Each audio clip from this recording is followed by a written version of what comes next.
நீங்கள் ஒரு உண்மையான முருக பக்தராக இருந்தால் முருகர்கிட்ட என்ன வேணும்னு தெரியுங்களா?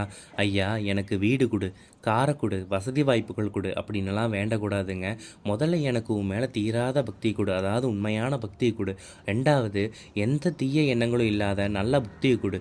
மூணாவது, வாழ்க்கையில் எத்தனை கஷ்டங்கள் வந்தாலும் எத்தனை துன்பங்கள் வந்தாலும் அதை தாண்டி ஜெயிச்சு வர்றதுக்கு சக்தியை கொடு. நாலாவது, உன்னை தடையில்லாமல் கும்பிட்றதுக்கு நல்ல உடல் ஆரோக்கியத்தை கொடு.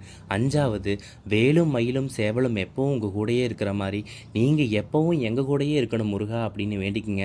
அதை தவிர்த்து வேறு எதுவும் வேண்டாதீங்க. ஏன்னா எல்லாமே முருகருக்கு தெரியும். அவர் அப்பனுக்கே பாடம் சொன்ன சுப்பையா. ஏன்னா அவர் சொல்லி கும்புறதே அப்பனே முருகா அப்படின்னு சொல்லி தான் கும்புறோம். ஒரு அப்பாவாக இருந்து நம்மளுக்கு என்ன வேணுமோ எது நல்லதோ அதை மட்டுமே தான் பண்ணுவார். நீங்கள் ஒரு முருக பக்தராக இருந்தால் இதை ஃபாலோ பண்ணுங்கள். அண்ட் உங்களுக்கு தெரிஞ்ச முருக பக்தர்களுக்கும் இதை ஷேர் பண்ணுங்கள். மறக்காமல் என்னோடய சேனலை ஃபாலோ பண்ணிக்கோங்க.